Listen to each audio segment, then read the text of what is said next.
Welcome into SportsSource.tv. This is our overtime segment, joined by Chuck Cavaleris, Josh Ward, Bob Hodge. It's presented by the folks right there on the front of the desk, Jinx Logos. You see their number, 865-755-7767. In terms of branding your business with merchandise that has your logo on it, either for sale or for giveaway items, there's no one better in East Tennessee to call. I've dealt with dozens of these types of companies from Tennessee to Ohio, easy for me to say. And this is the best group I've ever dealt with. Jinx Logos, they are fantastic. Take my word for it. All right. We showed a graphic back in the first part of our show here. There it is. We do it every year, update it every year. Vol's draft trend in 4-year cycles. And so you're not just looking up and down and up and down and up and down like you would the stock market. You know, you look at trend lines. So we went and looked at all the players since the 90 to 93 group, and then the 91 to the 94, 92 to 95. We looked in 4-year cycles. Those are only the players picked in the first 7 rounds. So even when you go back and there was a 10-round draft for some of those years, those guys picked in the later rounds didn't count. It's just 1 through 7. So that's an honest appraisal. You can see where the talent just skyrocketed. As soon as Philip Fulmer took over, it was good. He took it to the moon. And then for some reason it's dropped off. And then you see Kiffin come in for a year, and that helped burn stuff. You know, your house was on fire, and he used gasoline to put it out. Then you bring in Derek Dooley, who, you know, I don't want to. He did stuff on the ashes. Yeah. He came in, and then Butch Jones just inherits basically an empty lot. So my question is that 90% Dooley? Is it 30-30-30? How do you divvy up blame for what happened on that backslide? I would say the start of the slide is on Philip Fulmer, where it goes back to what is still a respectable level, I would say. Where yes, even while losing, they had guys that were going to the NFL. They had guys like Arian Foster, Montario Hardesty, Robert Harrison. Of course, Foster wasn't drafted, ironically. Right, yeah, that's a good point. But you had good football players. The drop-off to the point that it is this year, where we're talking about Tennessee having no players drafted, I think that belongs to Derek Dooley. Where his recruiting was at its worst was at an embarrassing level. Yeah, worst is the perfect word. When you go an entire class and don't sign an offensive lineman, that's pretty horrible. That's heinous. I'm going to go assigning blame. Coach Fulmer obviously gets some. Little, yeah. Kiffin, you know, 1 year, he didn't help by the way he came and went. If he had been here 1 year and then left in a different way, it might not have hurt it so bad. But I got to probably give 70% of it to Dooley. I mean, he came in, he was a disaster from every way you look at it, from the way he handled problem players on the team to the way he recruited to the way they coached during ball games. I think he was a total disaster. So I put most of this on him. Yeah, it started under Fulmer.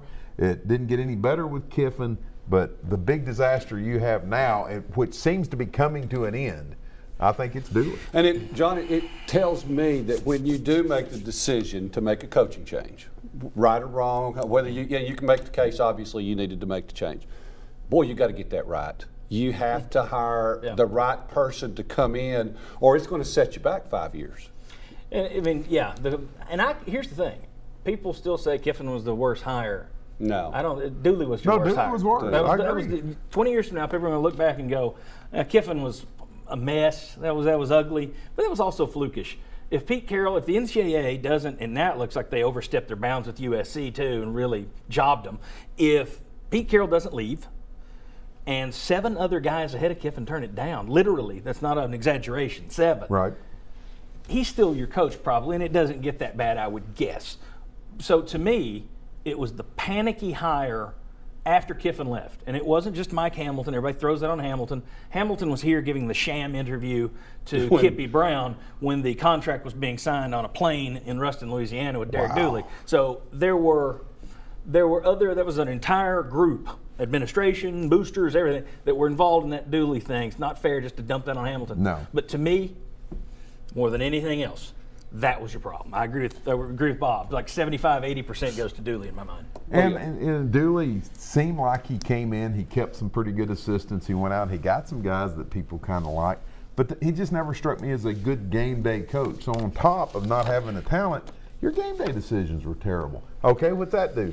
you lose ball games, which means fewer guys want to come and play for a team that looks like it's sliding downhill. I mean, it was just a big snowball. To be Derek Dooley's best year was his first year. If he would have been able to build on that with some of the players that he inherited, well, then maybe you can have a better program. But it went really downhill fast. Well, and the Kiffin recruiting class that everybody was so excited about, it wasn't like that's the difference we've seen so far. These Butch Jones classes, you've seen guys come in last year. Some of the freshmen came in, played, and looked good.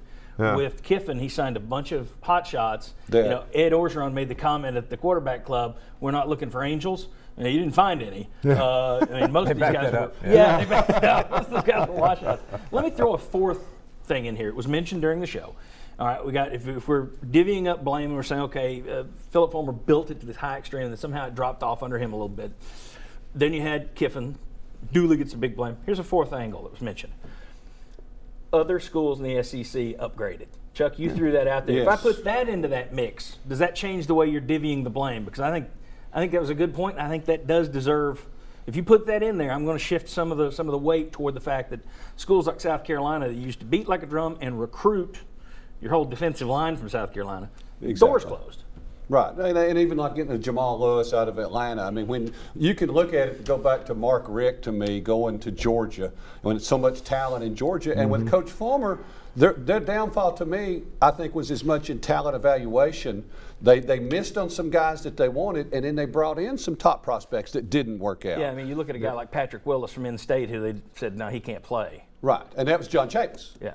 So, I mean, it's a combination of things, but there are some key components there that you just can't deny. John? Yeah, I think it's all spread around. If you look at that graph and you see the mid-2000s, then it really drops off. But, you know, Georgia with Mark Richt, that starts the slide there when you see the early 2000s to the mid. South Carolina improved. You know, maybe 10 years earlier, Tennessee might go get somebody like Marcus Lattimore or Jadeveon Clowney. But those guys stay in state and go to South Carolina. Right. And A.J. Green goes to Georgia. LSU and its recruiting really improved with Nick Saban and Les Miles as well. Oh, heck, Vanderbilt got a couple of guys you know, from inside the state that Tennessee would have liked to have had. Well, that would be another Derek Dooley issue as well, that go talk to coaches in the mid-state in Nashville and West and the relationships that just weren't there. Yeah, exactly. That with Von Bell, who's at Ohio State, those are relationships that Butch Jones, and he did a good job, but he had to rebuild those very quickly. Yeah, I mean, that's a perfect example.